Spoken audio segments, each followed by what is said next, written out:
Welcome back to GSL Code A. We have Bomber up 2-1 over First. First, making some mistakes, but strategically it seems like he's playing pretty well. Yeah, he seems to be into this, coming into this very prepared. Like, he's got his build orders down, he wants to do on certain maps, and they do make a lot of sense against someone like Bomber, who is opening pretty greedy, but it really just came down to the execution and the micro. Yeah, that definitely is what it was. Long term, he just could not keep it up. But we're going on to Vonnie Research Station. I guess he could go for that build here again. He could try it. It's going to be a pretty hard one as well there. I think it'd be the same difficulty level as last map. Yeah. It's like the mineral lines and the bases are a bit further away from the dead air than he'd really want it to be. Plus, you know, Bomber might want to mix things up again and go aggression, you know, mine drops again. Great map for it because it's a lot easier to drop on this map. Yeah, that's very true. If this map does get into the late game at all, it is really hard to defend everything against drops, and that's how we see a lot of Protoss lose. So we'll see. Will it even get to that late game, or will we see another Tempest Rush?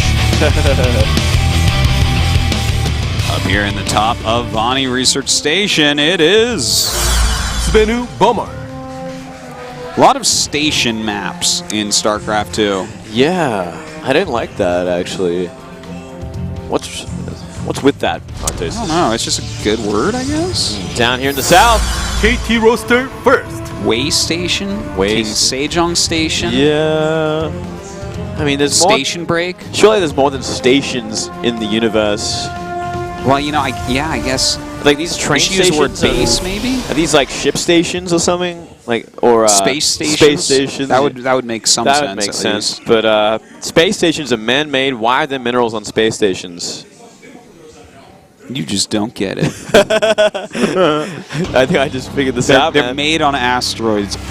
Moonglade. They're made on asteroids. Yeah, and they build the station around the minerals, kind of. Apparently. Although it looks broken there where they've popped up through the tiles, so I don't quite understand. Maybe they build, like they kind of like multiply like Tiberium in Command & Conquer. Game trader. I don't know, I'm figuring things out today. Yeah. I think this lack of sleep has kind of opened my mind. Yeah, it definitely can do that, man. Yeah. I'm a different person when I'm tired. Like, I just think in a completely different way and stuff. When it gets to a different certain stage, you just laugh at anything as well, and things get silly. Which is perfect, because you're casting with me and my jokes are so bad. You're going to be the funniest guy tonight, man. I'm so excited about that. See, Tasus just laughs because he's dumb. I just laugh because I'm delirious. Yeah. It's fine. Everyone's got their reason. Brendan laughs because I tell him he has to or he's fired.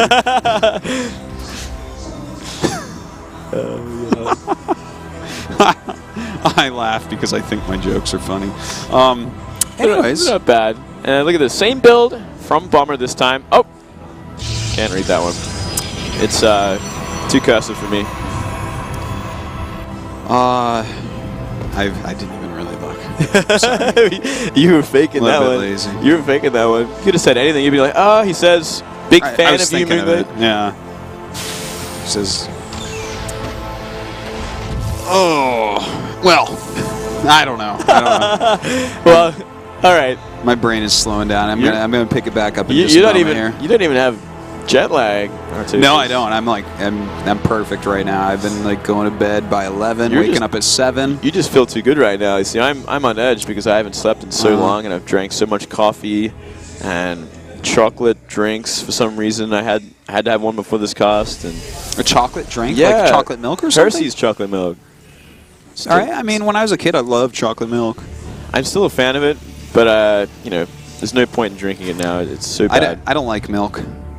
I haven't drank milk in like a long time. Basically, you can get one of those bottles of milk and like just put it against your stomach, and that's what's gonna happen. Yeah, pretty much. That's how I look at things now.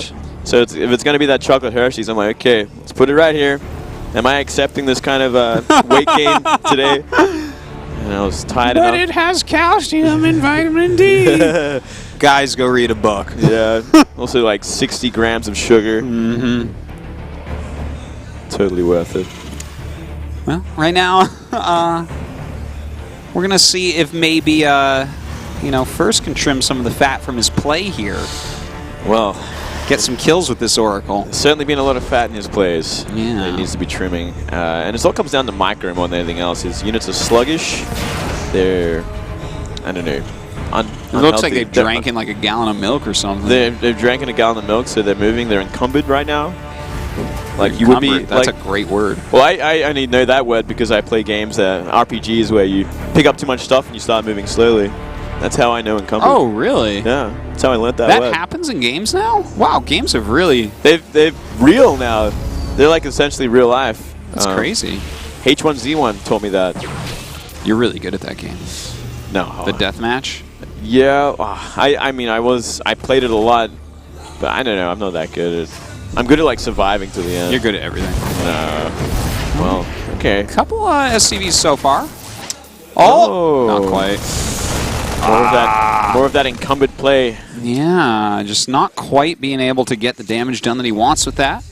Was like, he was pretty close to 4 kills there, but 2 is not enough. Oh, no. Oh, man, that should never happen. Oh. Not against unstimmed Marines.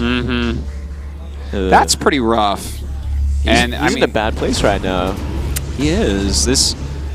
You can't make an Oracle and get just 2 kills and lose it. Like if you get 2 kills and you fly away and you're like, all right, I continue to scout with this. Okay, that's fine. But to lose it like that, that's really, really painful. Completely unacceptable, especially when you're at this stage of the match where if you lose this game, you're out. This is all. It all comes down to this one. You have to be on top of your micro. You know, that Oracle is the type of unit that can help you to take this third base quickly by keeping Terran back just a little bit longer, trying to defend, slow him down a little bit. Yeah. But, you know, this is a pretty greedy third base by First. I understand him taking it, but will he be able to hold on to it against Bomber?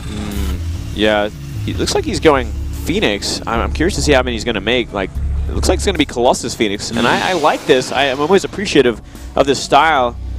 This map, you don't necessarily need to go it, though, compared to some of the other maps, especially, like, I guess in this map, Moonlight Madness would come into mind. Like, you really want to be on top of your defending everything that comes to your base. Yeah.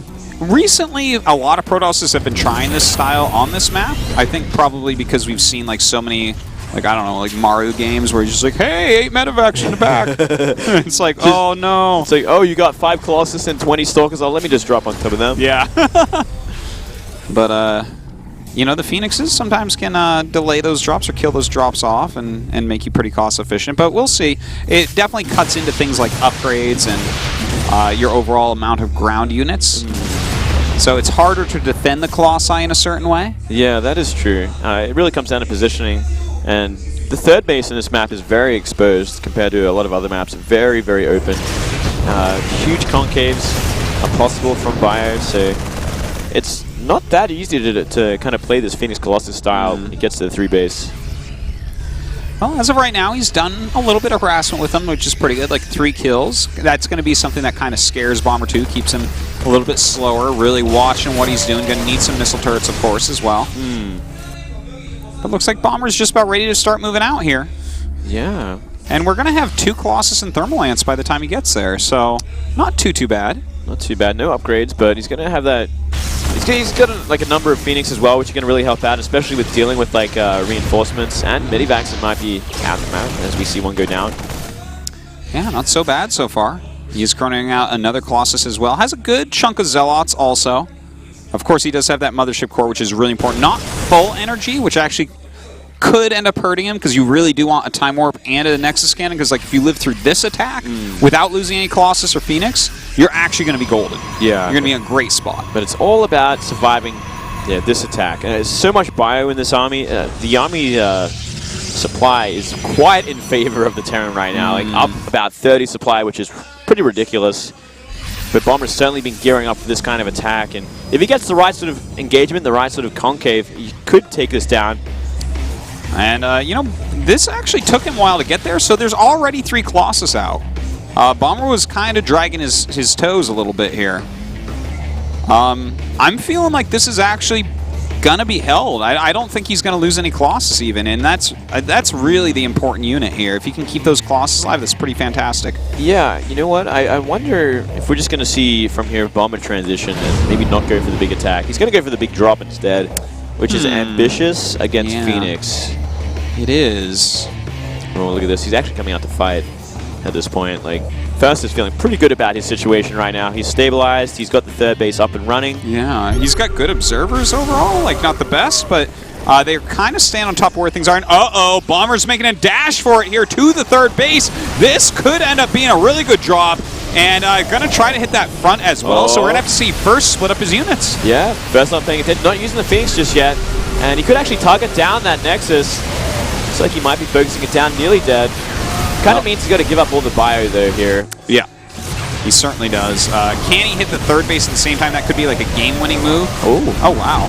Focusing down those Phoenix. He could actually go for this. I mean, that's not many Colossus. If he got a good enough spread, if that was Maru, he would have done that and he would have killed everything. Oh, yeah. Maru would also have a lot more Marauders and lost like 400 Widow Mines by now with doing no damage, and he still would have killed it. It just doesn't make a difference with Maru. Like, it's ridiculous right now. But great move from Bomber. He's looking very on point. I think it's going to be up to First to make a move here, and I think he might move out. You know, he's thinking about it. But really, when you look at it, you can't really do too much. He didn't actually shave off much of that army. Yeah, like he killed the 4 medevacs worth of units, which is like pretty good, but I think he just needs to get his Phoenix count up right now. We do have Vikings on the way, and he sees those rounding out because of a nice observer. Yeah. So I think if we just see like non-stop Phoenixes here, which we actually might not see, he's going into a Templar Archives here, and you can't really support all that with gas. No, certainly not. Especially when you're remaking your third base or a third base.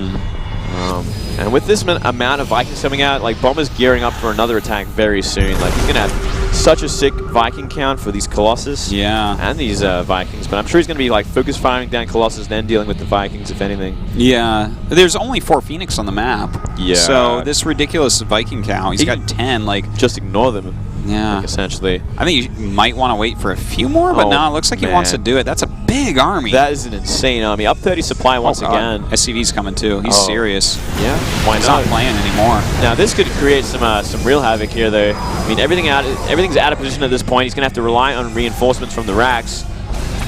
So one base not mining for Bomber. Hey, if this slows him down at all, that is fantastic. Psystorm is on the way. Absolutely not going to finish before this battle occurs, though. No. Certainly not. Bomber's looking to end this right now.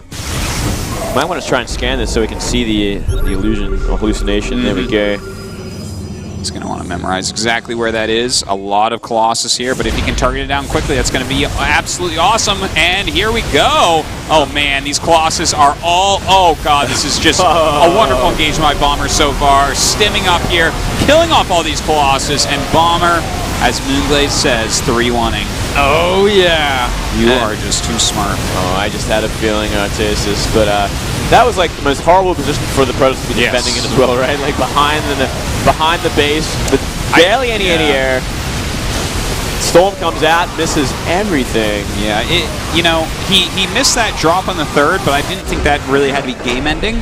But he decided to go into High Templar, and no matter what, if someone hits you with an SCV pull, right before Psystorm finishes, you basically always lose his Protoss. Yeah. Because that's like a sweet spot time because you invest so much gas into Storm. Right. I mean, it's such a big investment. Yeah. Like, I think a second Stargate could have been a better call, just to get your anti-air up, but... Bomber really blew that window open though when he killed that natural base. Like he killed the natural nexus, the gas slows down by a third, and he just has the window just grows exponentially, like so he can just go for this easy timing. Yeah. Well, very well done by Bomber. He does advance into Code S.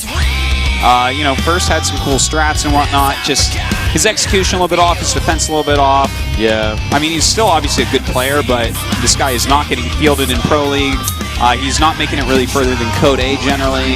It certainly is for a reason. It's kind of a tough spot in his career. Yeah, I mean, he's in a bad place right now, which is it's a shame, but I mean, he's on KT. It should be fixed in due time, I hope, unless he just can't get out of the slump. Yeah, and he's definitely shown us brilliance in the past, guys. There was a point in time where I was pretty convinced he's one of the top 5-ish Protoss in the world, like for a small amount of time. Oh yeah, for sure. Not seeing it here today. Who knows? Maybe in the future. We'll have to wait and see. Yeah, a little bit sad, but I think we're going to go ahead, jump to a quick commercial break, guys, and when we come back, we'll get into, I believe it's Symbol versus Hurricane. Oh yeah. Coming up next.